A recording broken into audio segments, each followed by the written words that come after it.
144 বছরের পুনরাবৃত্তি মহাকুম্ভের প্রথম অমৃত স্নান নিয়ে আমার এই ভিডিও। যারা পরবর্তী অমৃত স্নানে যেতে চান, টিকিট হয়নি, হোটেল বুক হয়নি, তারা কিভাবে যাবেন, কোথা থেকে যাবেন, সঙ্গে বাচ্চা থাকলে কি করতে হবে, সমস্ত কিছু বিস্তারিত আমি আলোচনা করব আমার এই ভিডিওতে।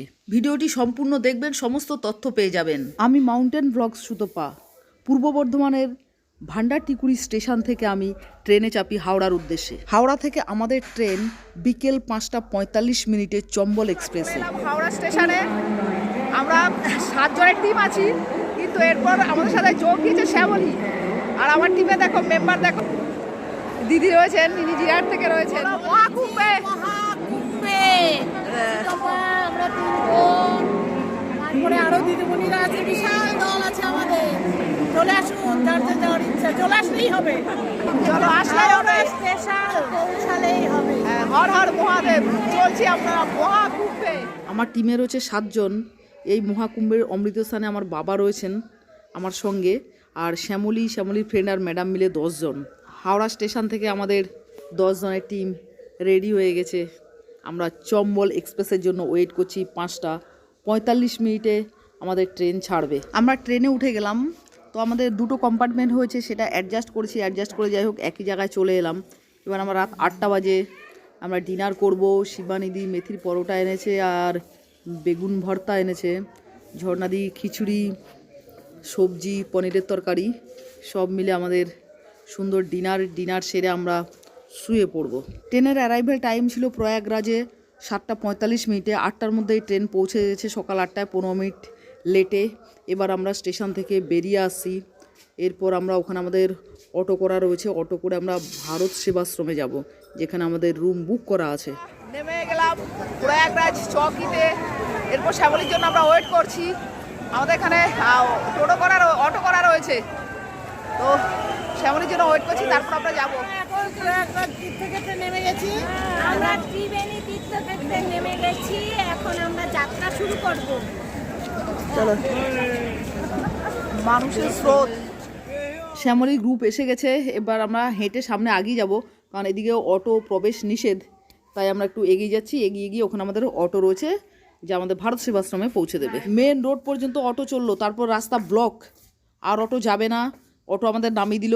হাঁটতে হাঁটতে দেখলাম পথের ধারে খুব সুন্দর ভান্ডারা দিয়েছে, আর খিচুড়ি প্রসাদ বিতরণ হচ্ছে। আমরা প্রসাদ নিলাম।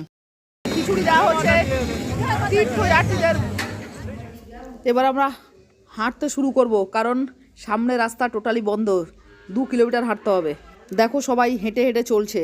কিছু দূর আসার পর দেখলাম দুটো টোটো দাঁড়িয়ে রয়েছে। আমরা বললাম ভারত সেবাশ্রমে যাবে? টোটো বললো হ্যাঁ নিয়ে যাবে, 150 টাকা। আমরা সঙ্গে সঙ্গে চেপে পড়লাম এবং ভারত সেবাশ্রমে আমাদের টোটোটা নামিয়ে দিয়েছে। আমাদের কপালটা খুব ভালো যে আমরা একটা টোটো পেয়ে গেছি, যে ঘুরিয়ে আমাদেরকে ঘুরপথে আমাদের ভারত সেবাশ্রমে নামিয়ে দিয়েছে। এই হলো ভারত সেবাশ্রম প্রয়াগরাজের। আমরা এখানে 4 মাস আগে রুম বুক করেছি। তো আজকে 13 তারিখ সকাল 10টার মধ্যে আমরা পৌঁছে গেছি। মহারাজরা আমাদেরকে 2টোর মধ্যে রাত রেডি হয়ে নিচে নামতে বলেছে। ওনারাই আমাদেরকে অমৃত স্নানে নিয়ে যাবেন। আমরা দুপুরবেলা প্রসাদ নিয়ে একবার নিজেরাই বেরিয়ে আসবো সঙ্গমে। চলো আমরা হাঁটতে শুরু করলাম, সঙ্গমের দিকে যাচ্ছি। ভারত সেবাশ্রমে আমরা আশ্রমে মেন ব্রাঞ্চে রয়েছি। এখান থেকে বলছে 3 কিলোমিটার আগে সঙ্গম। তো সঙ্গমের দিকে রওনা দিয়েছি। আমি রয়েছি, ঝর্ণাদি রয়েছে, আর বাবা আগে রয়েছে। ভারত সেবাশ্রমের মহারাজ আমাদেরকে ভোর রাতে অমৃত স্নানে নিয়ে যাবেন। তার আগে দুপুরবেলা আমরা নিজেরাই মধ্যাহ্নভোজনের পর বেরিয়ে পড়েছি মেলা প্রাঙ্গণ দেখার জন্য। সাইনবোর্ডে লেখা রয়েছে সঙ্গম সিধা 3 কিলোমিটার, কিন্তু সোজা দিচ্ছে না যেতে। সোজা পথটা বন্ধ আছে, ব্লক আছে। আমাদেরকে বাঁ দিক দিয়ে ঘুরে যেতে হবে। দেখুন দলে দলে তীর্থযাত্রীরা সঙ্গমের দিকে এগিয়ে চলেছে। সোজা গেলে হচ্ছে 3 কিলোমিটার। দেখুন এখান থেকে সোজা 3 কিলোমিটার, কিন্তু সোজা যেতে দিচ্ছে না। আমরা টার্ন নিয়ে নিচ্ছি বাঁ দিক দিয়ে। পুরো রাস্তা ব্লক করা রয়েছে। এবার বাঁ দিক দিয়ে যেতে হবে আমাদেরকে। বাঁ দিক দিয়ে গেলে আরও প্রায় 3 কিলোমিটার ঘোরা, প্রায় 5-6 কিলোমিটার পথ হয়ে যাবে, এবং আমরা 5-6 কিলোমিটার পথ হেঁটেই সঙ্গমে যাব। আমরা এতক্ষণ পর্যন্ত যে জার্নিটা করলাম তাতে আমাদের কোনো অসুবিধে হয়নি, কারণ আমরা 4 মাস আগে ট্রেনের টিকিট কাটা হয়েছে এবং 4 মাস আগেই আমরা ভারত সেবাশ্রমের রুম বুক করেছি।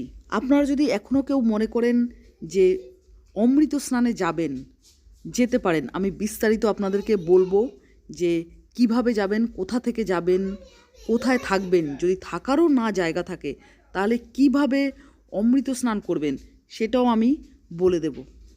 আপনারা দেখতে পাবেন যে রাস্তাঘাটে লোকজন কিভাবে বসে রয়েছে, কারণ গাড়ি ঘোড়া কিছুই চলছে না, সবাই রেস্ট নিচ্ছে, বসছে, তারপর এগিয়ে যাচ্ছে অমৃত স্নানে, মানে সঙ্গমের দিকে। আজ রাত পেরিয়ে ভোরবেলায় আসবে সেই পুণ্যতিথি। যারা কোনো হোটেল বা কোনো আশ্রমের রুম পায়নি তারা টেন্টের উদ্দেশ্যে রওনা দিয়েছেন। যারা টেন্টও পায়নি তারা রাস্তার উপরেই সঙ্গমে তীরেই রয়ে গেছেন। আমরা হেঁটে চলেছি, প্রায় 1 ঘন্টা হয়ে গেছে হেঁটে চলেছি, এখনও পৌঁছতে পারিনি। 3 কিলোমিটার তো সোজা রাস্তাটা ছিল, কিন্তু 3 কিলোমিটার এখন সেই রাস্তাটা বন্ধ রয়েছে, ওরা ভোরবেলাতে খুলবে। আমরা এখন ঘুর পথে সঙ্গমের দিকে হেঁটে যাচ্ছি। প্রায় পৌঁছে গেছি, 1.5 ঘন্টার মতো আমরা হাঁটলাম। এবার আমরা সঙ্গমের দিকে এগিয়ে চলেছি, প্রায় পৌঁছে গেছি। সামনে একটা গেট রয়েছে, দেখি গেটটাতে কি লেখা রয়েছে। ওই গেটে এখানে লেখা রয়েছে কচ্ছপ দুয়ার।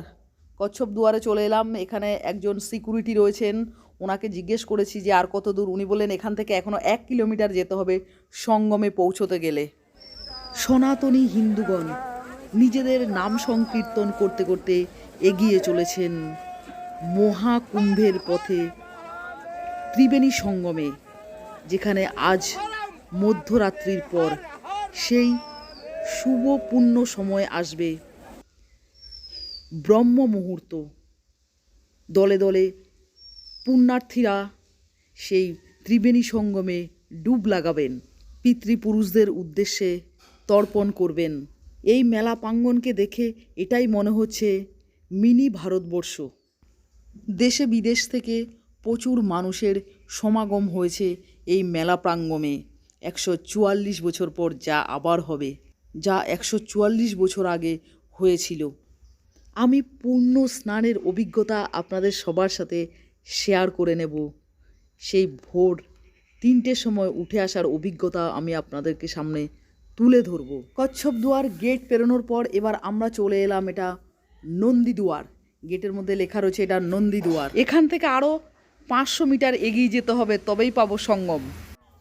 2025 13ই জানুয়ারি এই মেলা শুরু হয়ে গেছে, 26শে ফেব্রুয়ারি পর্যন্ত এই মেলা চলবে। যদিও আপনারা সবাই জানেন, তবু আবার বলে রাখি, এই মহাকুম্ভ ভারতের উত্তরপ্রদেশের প্রয়াগরাজের ত্রিবেণী সঙ্গমে অনুষ্ঠিত হচ্ছে। দেশে বিদেশ থেকে প্রচুর সাধুসন্তদের আগমন ঘটেছে এই মহাকুম্ভের মহাতীর্থস্থানে। এবার আপনাদেরকে আমি কিছু ইনফরমেশান দিচ্ছি। দেখুন, দলে দলে মানুষ বসে রয়েছে, যারা টেন্ট পায়নি, যারা কোনো হোটেল পায়নি, সবাই বসে রয়েছে এবং তারা ভোরবেলাতে অমৃত স্নান করবেন। আজকে হচ্ছে পূর্ণিমা, আজকে পূর্ণিমা স্নানও করছেন অনেক তীর্থযাত্রী। আপনারা যারা বাড়িতে বসে ভাবছেন কি জানি যাব কি না, গেলে কোনো বিপদের সম্ভাবনা হয় কি না, যদি হোটেল না পাই, রুম না পাই, কোনো টেন্ট যদি না পাই, কি করে যাব, এটা ভাবছেন যে ট্রেনের টিকিট কনফার্ম নয়, তাহলে কি করে যাব। আমি আপনাদেরকে বলবো, দ্বিতীয়বার ভাববেন না। 144 বছর পর আবার আসবে, তখন আপনি এই পৃথিবীতে থাকবেন না। সে কারণে এই সুন্দর সুযোগ হারাবেন না। আমরা আশ্রম থেকে বেরিয়ে হেঁটে হেঁটে চলে গেলাম, 1 ঘন্টা 2 লেগেছে। এবার আমরা স্নান করলাম, পূর্ণিমা আজকে, তো পূর্ণিমা স্নানটাও সারলাম। মহাকুম্ভে প্রথম স্নান আমরা কমপ্লিট করলাম। আজকে হচ্ছে গিয়ে পূর্ণিমা স্নান, পূর্ণিমা। যদি কলকাতার আশেপাশের কোনো এলাকা থেকে যেতে চান, হাওড়া থেকে, শিয়ালদা থেকে বেনারস যাওয়ার প্রচুর ট্রেন রয়েছে, কোনো অসুবিধে নেই। আপনারা বেনারসে চলে আসুন। বেনারস থেকে প্রয়াগে যাওয়াটা ভীষণই ইজি। বেনারস থেকে প্রয়াগরাজ যাওয়ার জন্য প্রচুর পরিমাণে ভেহিকেল আপনারা পেয়ে যাবেন। আপনারা প্রাইভেট গাড়িও করতে পারেন, ট্রেনে যেতে পারেন, বাসও রয়েছে। আপনারা যদি প্রাইভেট কার করেন তাহলে 5 থেকে 10,000 টাকার ভেতরে ভাড়া পড়বে। আমরা গতকাল ট্রেনে চেপেছিলাম 12 তারিখ, আজ 13 তারিখ সকালবেলা আমরা প্রয়াগরাজে নেমে যাই। ভারত সেবাশ্রমের মহারাজ আমাদেরকে নিয়ে যাবেন, সবাইকে নিয়ে যাবেন, সব এখানে যারা রয়েছেন পুণ্যার্থী তাদের সবাইকেই নিয়ে যাবেন। রাত 2টোয় আমাদেরকে নিচে আসার টাইম দিয়েছেন। দলে দলে সমস্ত পুণ্যার্থীরা নিচে নামছেন, সঙ্গমে যাওয়ার জন্য। 2:22 বাজছে, আমরা রওনা দিয়ে দিয়েছি ভারত সেবাশ্রম সংঘ থেকে। এখান থেকে সঙ্গমের উদ্দেশ্যে রওনা দেওয়া হয়েছে। মহারাজগণ আমাদেরকে লাইনে দাঁড় করিয়ে দিলেন সমস্ত পুণ্যার্থীদের। এরপর এখানে একটু নাম সংকীর্তন চলছে। আমরা ধীরে ধীরে এবার রওনা দিচ্ছি সঙ্গমের দিকে। মানবতার সেবায় নিয়োজিত ভারত সেবাশ্রম সংঘ সমস্ত পুণ্যার্থীদের লাইনে দাঁড় করিয়ে দিয়ে ধীরে ধীরে আমাদেরকে এগিয়ে নিয়ে যাচ্ছে। ভারত সেবাশ্রম সংঘ থেকে সঙ্গমের দূরত্ব 3 কিলোমিটার। মেন রাস্তা উঠে গেলাম, সব লাইন দিয়ে চলছে। একদিকে পুরুষদের লাইন, একদিকে ছেলেদের লাইন। চলো, ভোর 3টে বাজছে। আমরা যখন ভারত সেবাশ্রম সংঘের রুম বুক করি তখন আমাদেরকে একটা আই কার্ড দিয়ে দিয়েছিল। সবাইকে বলেছে আই কার্ড গলায় ঝুলিয়ে রাখতে, যাতে কোনো রকমভাবে হারিয়ে গেল ওই আই কার্ডের মধ্যে অ্যাড্রেস রয়েছে, সেটা দেখে আমরা আশ্রমে ফিরে আসতে পারি। দুপুরবেলা আমরা যখন গেছিলাম তখন আমরা অনেক ঘুরপথে গেছিলাম। এখন তো সঙ্গে সঙ্গে চলে এলাম কিছুক্ষণের মধ্যে, প্রায় মিনিট 15-20 মধ্যে চলে এলাম কচ্ছপ দুয়ার বলে যে গেটটা রয়েছে সেই গেটে। আধা ঘন্টাও হয়নি, আমরা কিন্তু চলে এলাম কচ্ছপ দুয়ারে। এখান থেকে আর 1 কিলোমিটার যেতে হবে। কিছু কিছু জায়গায় এত বীভৎস ভিড় যেখানে আমি আমার মোবাইলটা বের করতে পারছি না। যেখানে একটু ফাঁকা দেখছি সেখানে আমি মোবাইলটা বের করছি। আর ভিড়ের ঠেলায় প্রচণ্ড পরিমাণে ভিড়, যে এখানে মোবাইল বা ক্যামেরা বের করাই সম্ভব হচ্ছে না। দেখুন, আপনারা দেখলে বুঝতে পারছেন যে কেমন জনস্রোত চলছে। এটা হালকা, এটা ফাঁকা, যেহেতু আমি আমার মোবাইলটা ইউজ করতে পারছি ক্যামেরাটা। এবার দেখেন সামনেটা দেখেন, আমি বের করেছি মোবাইলটা, সামনের জনস্রোতটা দেখেন, শুধু জনসমুদ্র সামনে। আপনাদের সাথে যদি বাচ্চা থাকে এবং বাচ্চা নিয়ে আপনারা কুম্ভমেলায় আসতে চান, অবশ্যই কিছু সতর্কতা অবলম্বন করবেন। বাচ্চার গলায় নিজের নাম, ঠিকানা, অ্যাড্রেস, মোবাইল নাম্বার, সবার মা বাবা দুজনারই মোবাইল নাম্বার, এমনকি বাড়ির যদি অন্য মেম্বার থাকে তাদেরও মোবাইল নাম্বার দিয়ে দেবেন। দিয়ে গলায় একটা কার্ডের মতো করে ঝুলিয়ে দেবেন। আরও শুধুমাত্র গলায় কার্ডের মতো করে ঝোলালেই চলবে না, কারণ ভিড়ের ঠেলা দেখা যাবে ওটা কোথায় ছিঁড়ে যাবে। বাচ্চার জামার পকেটে, প্যান্টের পকেটে হোক, জামার পকেটে হোক, আরেকটা অ্যাড্রেস, ফোন নাম্বার সমেত লিখে ঢুকিয়ে রাখবেন পকেটে। ভোর 5টা বাজছে, দেখুন ভোর 5টায় কনকনে ঠান্ডায় সমস্ত পুণ্যার্থীরা কেমন স্নান করছে। অপরূপ দৃশ্য 144 বছর পর আবার আসবে। এই যে জল নিয়ে চলে এলাম, 7টা বাজতে 12 মিনিট বাকি। ব্রহ্ম মুহূর্তের স্নান সেরে আসলাম। ভারত সেবাশ্রম সঙ্গে চলে এসেছি, আমি বাবা চলে এসেছি। যে বাবা যাচ্ছে আর ঝর্ণাদি দিদিরা পিছিয়ে আছে। চলো গিয়ে বাথরুম যাবো, টয়লেট যাবো। ব্রহ্ম মুহূর্তে স্নান কমপ্লিট করলাম। আমরা ভারত সেবাশ্রম থেকে 3টের সময় বেরিয়েছি, তো স্নান কমপ্লিট করে 7টা বাজে 15 মিনিটে আমরা চলে এসেছি। এখন আমরা আবার যাচ্ছি, 12:30টার সময় রওনা দিলাম ভারত সেবাশ্রম থেকে শাহী স্নান করার জন্য। শাহী স্নানের টাইম হচ্ছে বিকেল দুপুর 3:04 আমরা সেই স্নানের উদ্দেশ্যে আবার রওনা দিলাম। এই দেখো আমার সাথে এখানে ঝর্ণাদি রয়েছে, ম্যাডাম রয়েছে, শ্যামলী রয়েছে। চলো, আর শ্যামলীর ফ্রেন্ড রয়েছে, ওটা খুঁজে পাচ্ছি না। সামনে আমার পিতাশ্রী রয়েছে সামনে। আর ওইদিকে দেখো ফিরে আসার স্রোত, ওরা মানে সঙ্গম থেকে ওই পারে যে লোক দেখা যাচ্ছে, ওরা স্রোত, জনস্রোত, ওরা সঙ্গম থেকে ফিরে আসছে। আর আমরা যাচ্ছি, এটা যাওয়া। ভোরবেলা 3টের সময় মহারাজরা আমাদেরকে নিয়ে গেছিলেন, সেটা ছিল ব্রহ্ম মুহূর্তের স্থান। এখন আমরা আবার দুপুর 12:30টায় রওনা দিয়েছি। 3:04 পঞ্জিকাতে একটা স্নান রয়েছে, অমৃত স্নান, ওটা লেখা রয়েছে শাহী স্নান। অনেকে আবার আপত্তি রয়েছে শাহী স্নান বলাতে, কিন্তু যাই হোক ওরা পঞ্জিকাতে দেখলাম। আমরা সে 3:04 যে মুহূর্তটা রয়েছে, যে সময়টা রয়েছে, সেই সময়টা তো আমরা আবার একটা ডুবকি লাগাবো। ভোরবেলাতে হয়ে গেছে, এবার আবার দুপুর 3টের সময় আবার আমরা স্নান করবো একবার। তাই আমরা রওনা দিয়েছি সেদিকে, প্রায় চলে এসেছি, অনেকটাই চলে এসেছি। সবাই রয়েছে আমাদের সাথে, একটু ফাঁকা ফাঁকা রয়েছে, কিন্তু ভোরবেলাতে ব্রহ্ম ভিড় ছিল সেই ব্রহ্ম মুহূর্তে। না ভেবে বন্ধুরা চলে আসুন এই মহা কুম্ভ মেলায় মহা অভিজ্ঞতা অর্জন করার জন্য এবং এই পূর্ণ স্নানে 144 বছর পর তখন ডেফিনেটলি পৃথিবীতে থাকবো না। বিশ্বের সব থেকে বৃহত্তম মেলায় অংশগ্রহণ করতে পেরে আসতে পেরে নিজেকে ধন্য মনে হচ্ছে।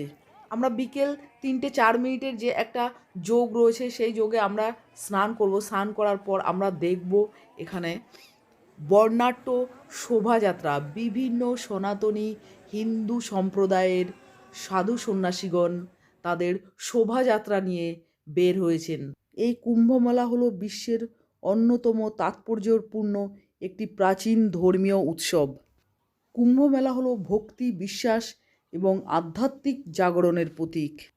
এই মেলায় ধর্মীয় আচার অনুষ্ঠান, যোগাসন, ভক্তিমূলক গান, আধ্যাত্মিক বিষয় প্রদর্শিত হয়।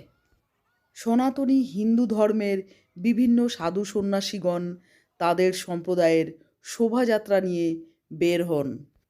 ভারতবর্ষের বিভিন্ন রাজ্য থেকে আগত সাধুগণ তাদের শোভাযাত্রা নিয়ে বের হয়েছেন। আমরা এখন শোভাযাত্রাই দেখছি। আমরা কেউ এসি কলকাতার দমদম থেকে, কেউ আবার আছি ব্যান্ডেল থেকে, কেউ আছি, আমরা আছি নবদ্বীপ থেকে। তো আগে দেখতে পাচ্ছি সামনে ইসকনের প্রভুপাদের ট্যাবলো নিয়ে যাচ্ছে, তারপরে রয়েছে শ্রী চৈতন্য মহাপ্রভু। দেখেই আমাদের আনন্দ লাগছে।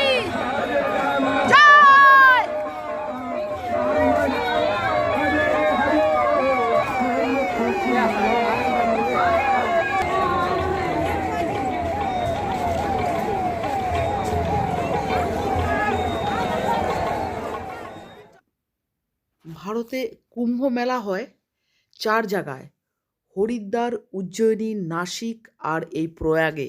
প্রয়াগে হয় সব থেকে বড় কুম্ভ মেলা। এই মেলা হলো বিশ্বের বৃহত্তম শান্তিপূর্ণ সমাবেশ। এই সমাবেশে লক্ষ লক্ষ ভক্ত নিজেদের গঙ্গা, যমুনা, সরস্বতীতে নিমজ্জিত করে, যার জলকে হিন্দুরা পবিত্র বলে মনে করে, যা আত্মার পরিশুদ্ধি, মুক্তি বা মোক্ষ লাভের প্রতীক। পৌষ পূর্ণিমা, মকর সংক্রান্তি, মৌনী অমাবস্যা, বসন্ত পঞ্চমী, মাঘ পূর্ণিমা এবং মহাশিবরাত্রি উপলক্ষে এই অমৃত স্নান চলবে।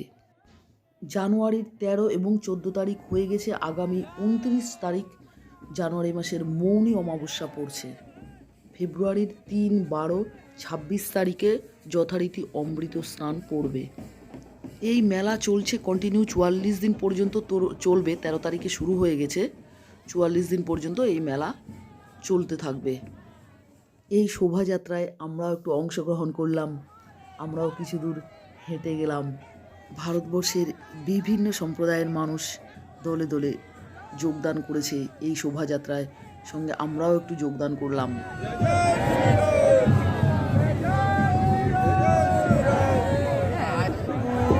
দেখো ইরান থেকে এসছে, ইরান।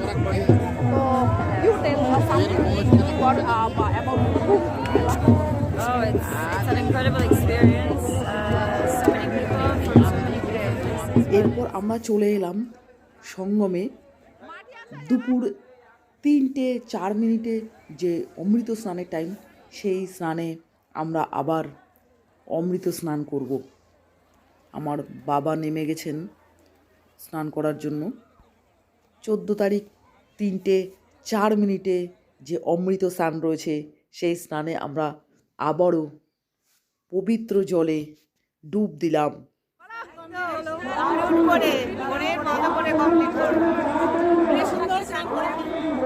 144 বছর পর এই মহাকুম্ভ, আমরা 144 বছর পর থাকবো না, জানি না, হয়তো বা থাকবো। আত্মা অবিনশ্বর।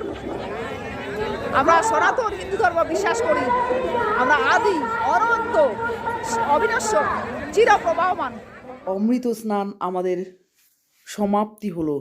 স্নান করে নেওয়ার পর খুব একটা ঠান্ডা লাগে না, কিন্তু জলে নামতে প্রচুর ঠান্ডা লাগে, কিন্তু ডুবকি লাগানোর পর আর ঠান্ডা লাগে না। আমরা একটা বেছে ফাঁকা জায়গাতে এলাম, এবার এখানে আমরা সবাই মিলে চা খাবো, তাই এখানে দাঁড়ালাম।